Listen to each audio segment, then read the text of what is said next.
Right? So yun lang. Pinagkagastusan ko ng aking mga gamit dito sa truck.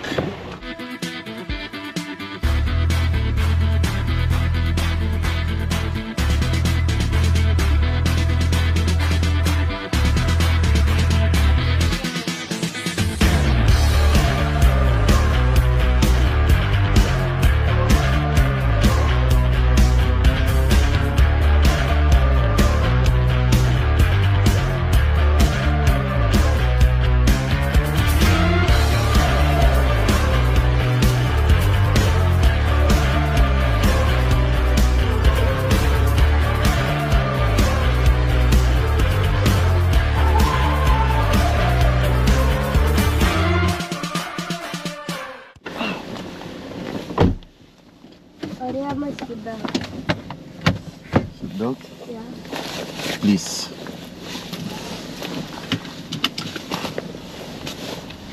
Why is it almost Christmas? Almost Christmas. Yeah, one more month. No. One more day A few more days, few more weeks. before Christmas. It's almost December, right? Was Yeah, December the last month? The last month, that's correct. And then what is after December the 2nd? It will go back again to January. July is summer or spring. No, it's still winter. So after December is gonna be a thing, like the first month. All Yeah, the way back first- to December. First month of the year, 2025.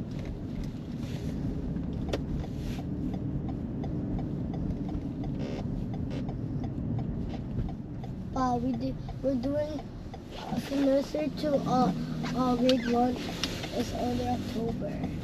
The what? Before November it was October. Yes. And then the last one is November to December. October is fall. Fall. October? Yeah. No, fall. Yeah, summer, something like that.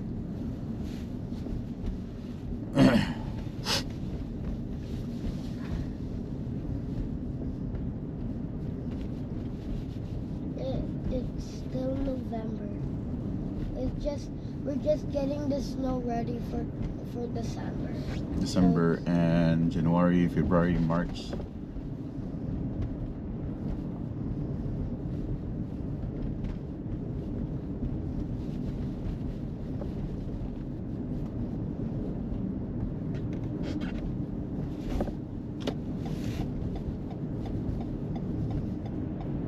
Be a good boy in school, okay? Okay. Huwag kang tatakbo-takbo dun, ha? Yeah. Gaya nung sinabi ng teacher mo.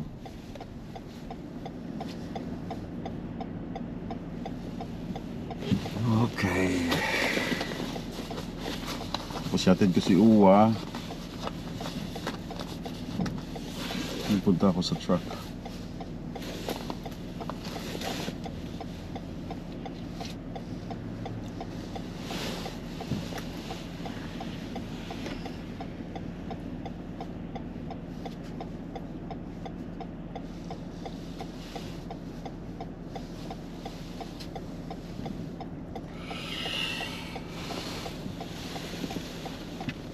Five, 4, 3, 2, 1. Green light. Bob. Establish. Lifter ng isa. Wala siyang kasunod. Meron siyang kasunod. So I don't know if... Oh, that's good. That's good. That's good.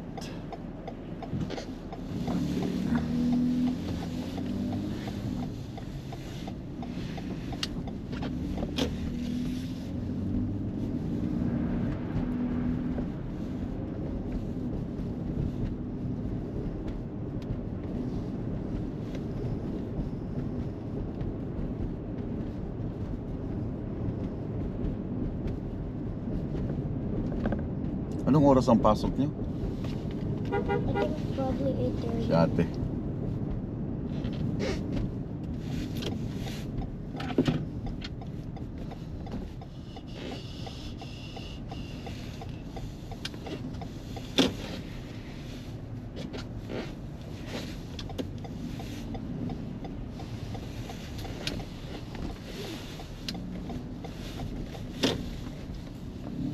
Pa, Hmm. didn't see God's sister? Si The big Yen sister? Yen? Yeah. Yeah, I see Yen.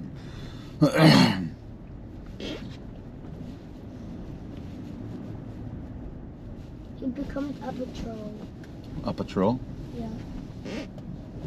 I don't want to become a patrol. Why? It's so hard. No. Tingnan mo lang yung ginagawa nila. Oh, yan, oh. Pag may tatawid, then you have to put your plugs on.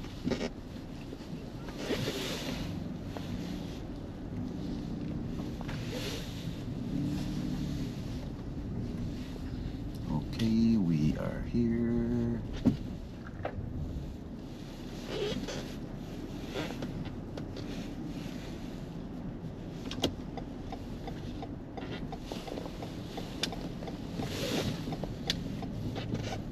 What is this? Bakit nilagyan nila na dito? Okay, dito tayo.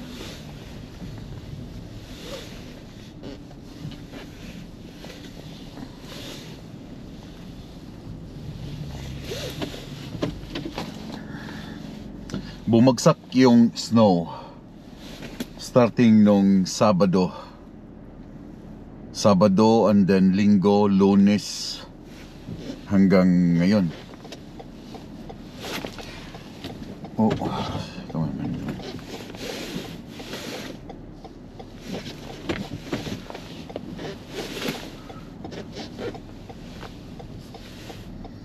Now, nung pag-alis ko sa Saskatoon, yung last time na video ko na nag-unload ako dun sa customer sa kanilang military truck, pagdating ko dun,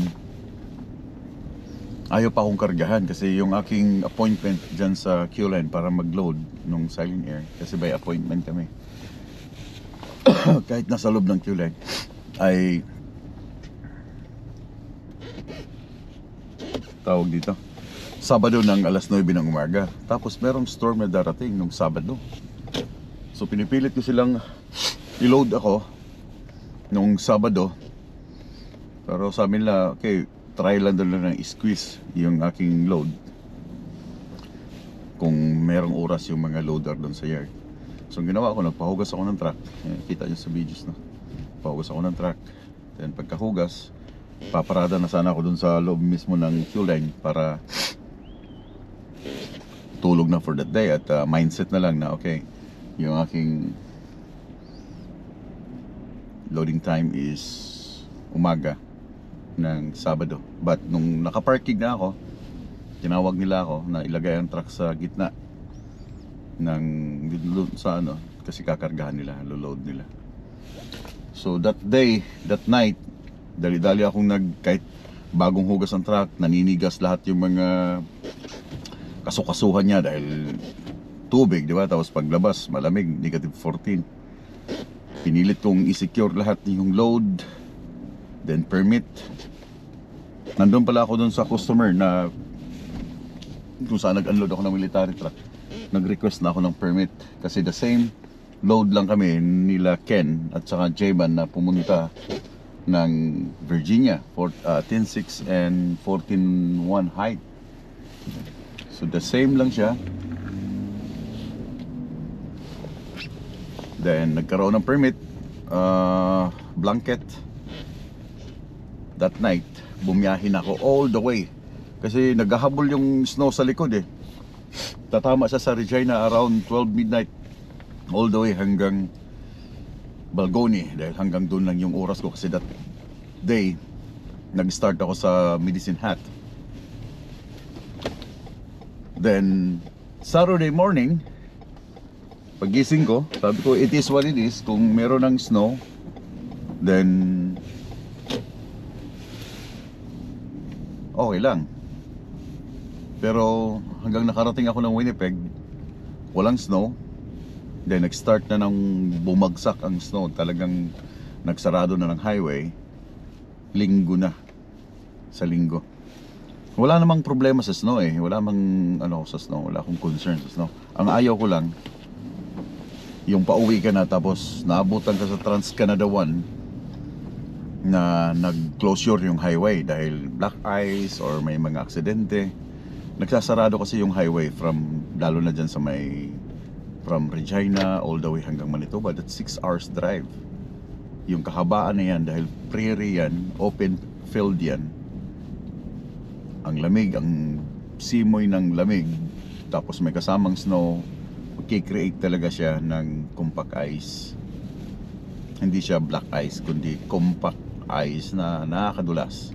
Lalo na mga truck, ang mga gulong ng truck ay halos yung style ng gulong nila ay mga pang highway talaga, hindi yung pang winter.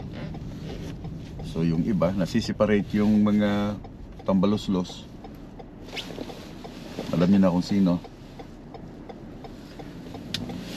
Kaya pag may aksidente, sarado talaga yung highway. Buti talaga, nung Sabado ng hapon, lunchtime, I think 2 o'clock, dumating ako sa Winnipeg. Nung bumagsak na siya, safe. Dito na ako sa loob ng city. Hindi na tumatakbo ang truck sa highway. Anyway, yeah, for 3 days more, 4 days more kasi Sabado ako mag-start mag-drive from here, Winnipeg hanggang Virginia, yung aking load, Chesterfield, Virginia. And let's see kung ano yung reload ko kasi binigyan ako ng permit na kailangan daanan ko sa Winkler, yung permit ko na kailanganin ko daw sa aking reload sa Amerika. So bakit may permit na wala pa akong reload, hindi pa ako na-unload? So I think there's something, nagplan na sila ng something big para sa load na yon kasi may permit na nilabasan ng permit. Parang nakaka-excite kung anong klaseng load yan. Sa Q-Line kasi, sa Q-Line laging exciting yung pagbibigay nila ng load. Hindi mo alam kung ano yung next load mo unless kung talagang pabalik-balik ka na sa isang area na plan A, ano ba yun? Point A, point B ka lang, alam mo na kung ano iloload mo. Pero yung strike anywhere ka, exciting lagi ang kanilang reload. Magugulat ka na lang. Dadaan muna ako dito sa bahay, pipikapin ko yung aking pangalawang anak dahil hatid ko siya sa school today. Then didiretso ako ng truck para sa i-off ko yung aking EPU at saka yung bank heater para makapagpahinga. Stay muna ako mga 15 minutes then start again. Kasi hindi pwedeng i-turn off yung EPU dahil sobrang lamig, mapo-frozen yung aking mga tubig doon.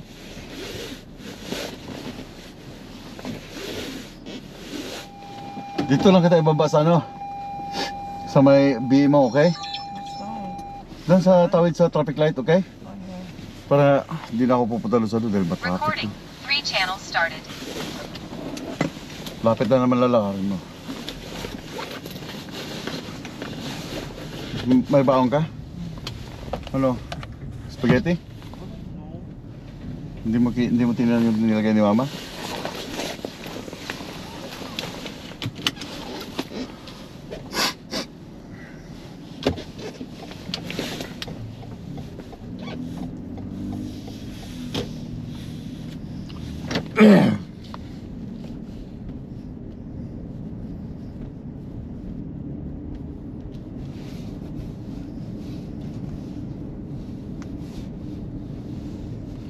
Hindi ka na kailangan ibili ng sapatos? Why? Pang winter, yung high boots? No. Okay lang sa'yo yan? Ha? Yung medyas mo? May warm ka na medyas? Ha? Okay.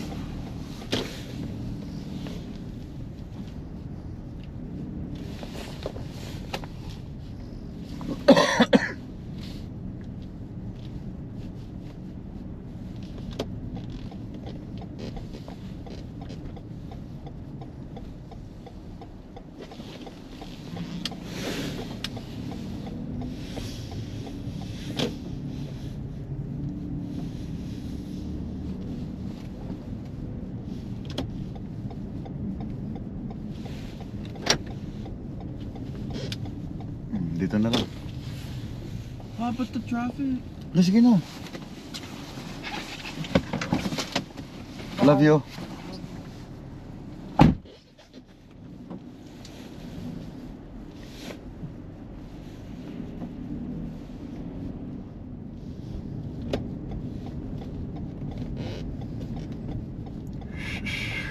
What a life.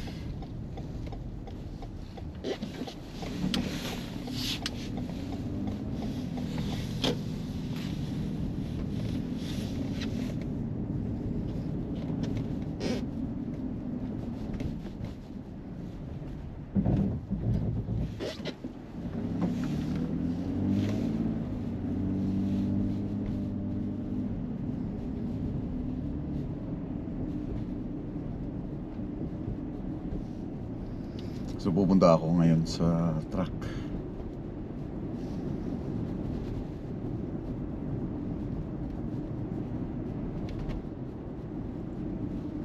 Into the sound.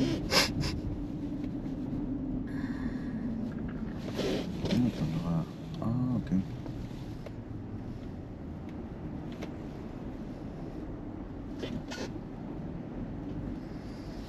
Pag umaga, yung mga school, ang daming mga nagbabantay ng mga police, speeding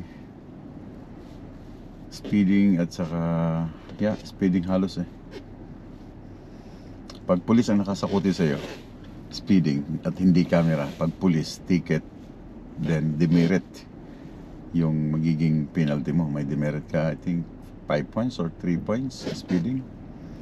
Pero kung camera lang, yung napicturan ka lang sa along the highway, pabayaran mo lang siya online or gusto mo i-contest sa judge. Pero kung police, walang contest, demerit agad yan.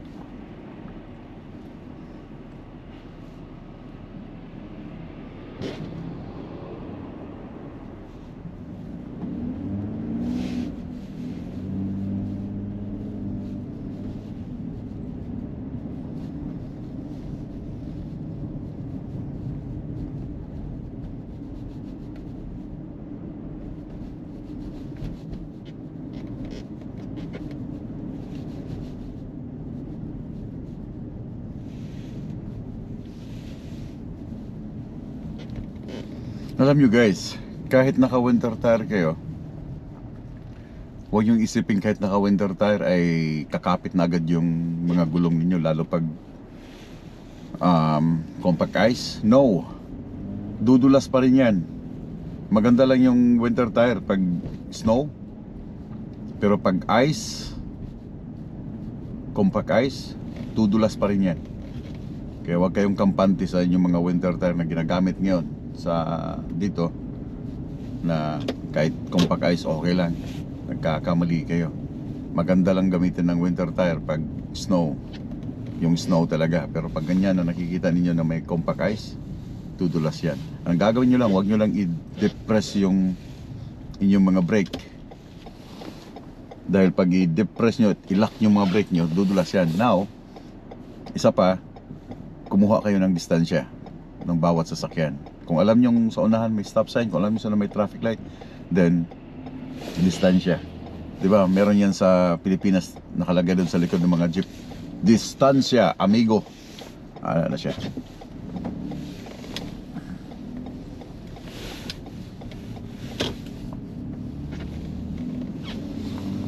Dito laging may camera. Nandito lagi yung cameraman eh. Where are you? Merong isang van, minivan dyan, na laging nakapwesto sa left side. Kasi ito ay 50 zone. Ang iba tumatakbo ng 60. Overspeeding ka na.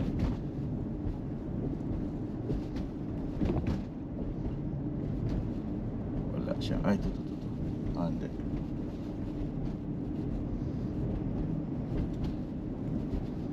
Wala yan siya. Pag mga umaga pa kasi,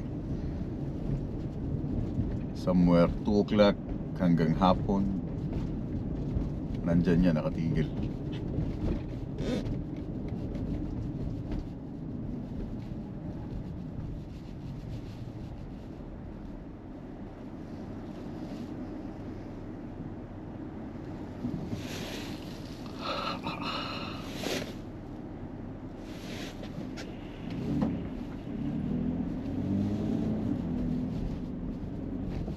Atau Ratatay.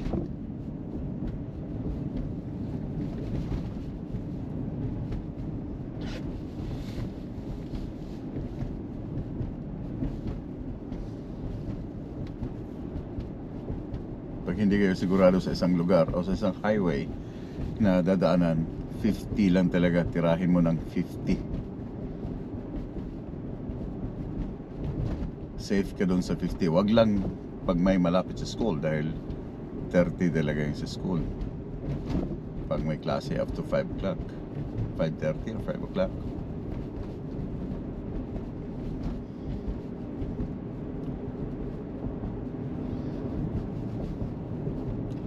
Well, yan, nakikita niyo sa taas, dating Amazon, distributor ng Amazon. Ngayon, bumalik yata sila kasi nandyan pa kanilang mga van. Pero wala na, oh. Hindi na siya cooperate. Not sure, ha? Kasi parang lumipat sila, eh.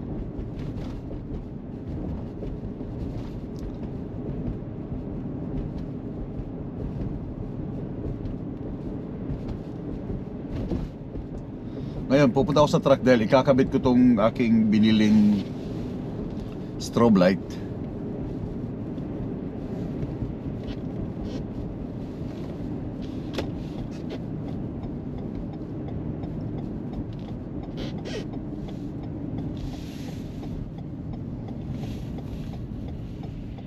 Alright, kiwitan guys. So may sarili akong lights pang left turn.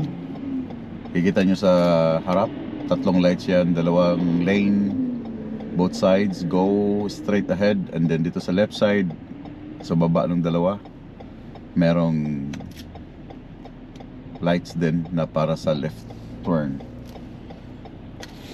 Mapapansin ninyo sa mga city, pag apat yung butas ng ilaw, meron kang sariling lights para sa left turn.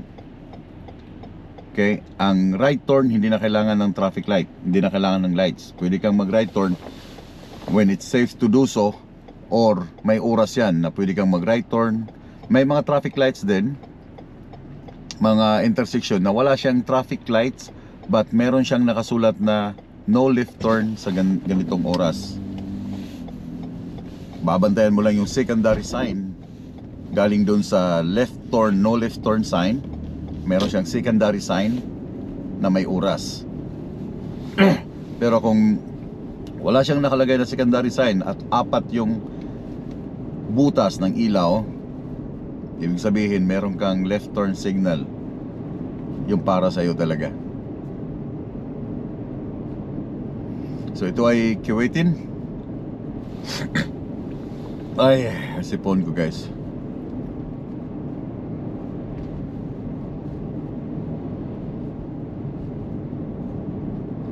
Speed limit dito is 60 km/h. Ang daming traffic light sunod-sunod, mga bagong gawa.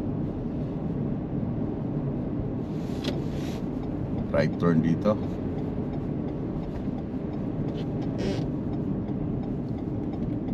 Kagaya nito, right turn, wala na siyang traffic light na for right turn, wala. Basta walang nakasulat na no right turn on red, huwag kang mag right turn on red. Dito, no truck route. Itong Selkirk Avenue papuntang Route 90, bawal dito ang truck.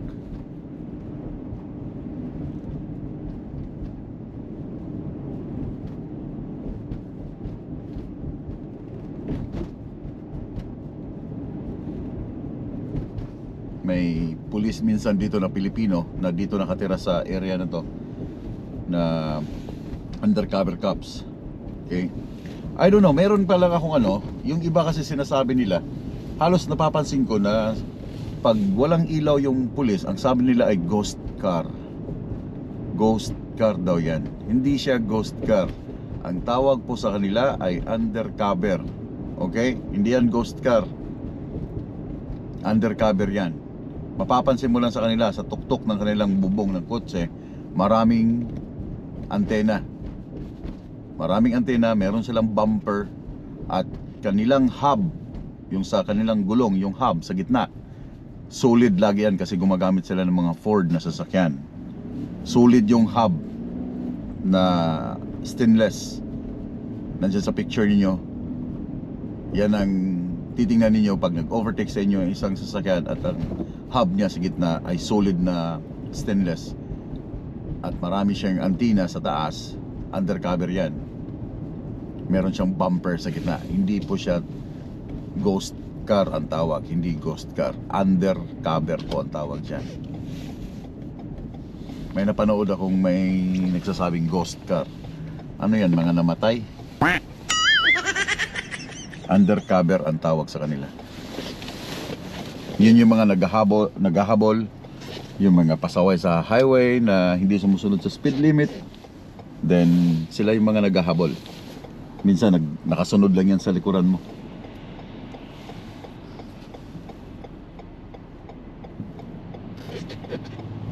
Marami yan sa Amerika. Marami din yan sa Canada. Kaya tawag na ghost car.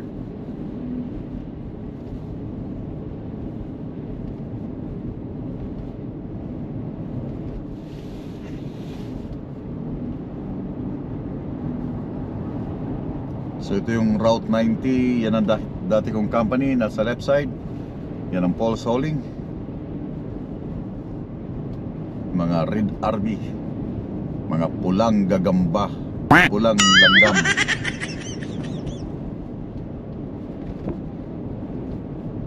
Pag Red Army komunista.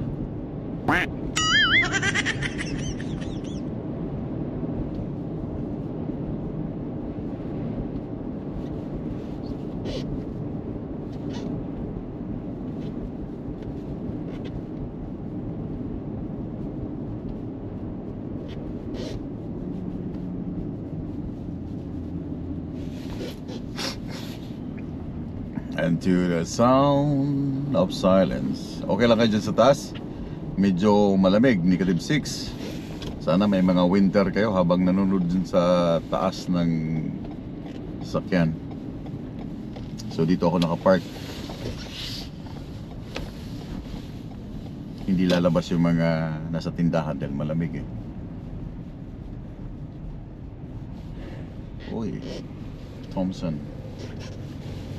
Parang Pilipinong driver. So nandito ako sa dulo. Yes sir.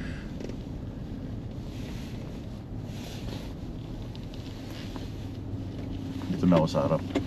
Baka hindi naman ako masyadong nakasagabal. Baka may gustong paparada.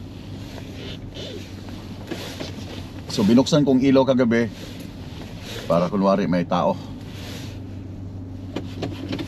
Tara sa taas. Yung EPU kahapon pa yan nakaandar mga tanghali. So ngayon papatayin ko siya para makapagpahinga. Then start ko yung makina para yung langis ng makina mag-circulate. Then bago ako alis mamaya, start ko ulit yung aking EPU. Oh, di ba? Warm dito sa loob. Warm sa loob guys dahil naka-on yung bank heater niya.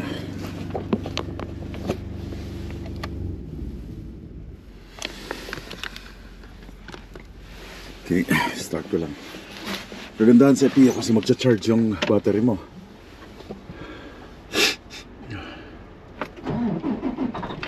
Oh, di ba? Hindi siya stagnant. So charge ko lang tong GoPro and then kakabit ko yung aking biniling strobe light dito ko siya ikakabit. Mamaya papakita ko sa inyo kung anong resulta. Ito yung result ng aking ginawa. Ito siya, nakalagay siya dito. So nakasuction siya ng 3 suction cup rubber and 12 bolts and then dalawa yan eh. So nandito rin yung isa, nakasuction din siya. Sana hindi siya bibigay lalo pag malamig masyado yung panahon. Sana hindi bibigay yung suction. So yung wire niya nakatago dito sa gilid all the way here and here. So ito yung ginagamit na saksakan. Switch on mo lang siya. Then meron kang choices dito para sa pipilian mo kung anong style ng kanyang tawag dito, strobe light. Punta tayo sa labas. Gumagastos talaga ako sa aking mga gamit sa truck.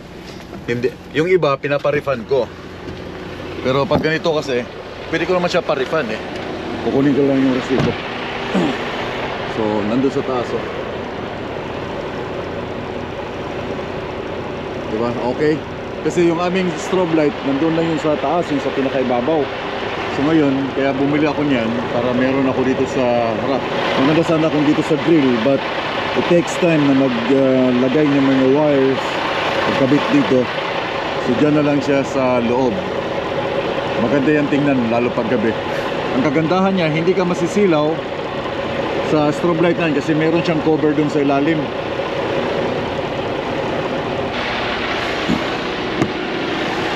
So meron siyang cover dito, hindi ka masisilaw kasi meron siyang cover. Yung reflection ng ilaw niya hindi tatama sa salamin papunta sa iyo kasi meron siyang cover dito. So pwede mo siyang i-choose ng ibang style. Dalawa yan eh. Ito. Then let's go outside.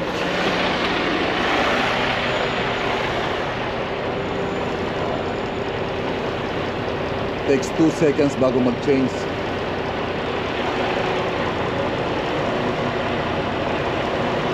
Right. So yun lang. Pinagkagastusan ko ng aking mga gamit dito sa truck. So tapos na ako dito. Then nilipat ko na yung aking para sa mga toll gate na dito sa taas. Ang dami no. Toll gate, itong strobe light, camera, and then yung latex namin sa truck, sa company. Then yung isang strobe light doon. So yan ang magiging forma. Para lang yan sa ano, yung gusto mag-oversize, may mga oversize, pwede niyong gamitin to. Pwede kayong bumili niyan sa Amazon. Ilalagay ko yung link sa aking description ng aking video. So anyway, tapos na ako dito. Babalik na ako sa bahay. And then mamayang hapon may pupuntahan kami. And that's everything for today guys. Daghang salamat sa inyong pagtanaw. And I'll see you guys sa next video. Pag-amping mo tanan. Kasi winter time, madulas. And madalas ang compact ice highway. Amping mo.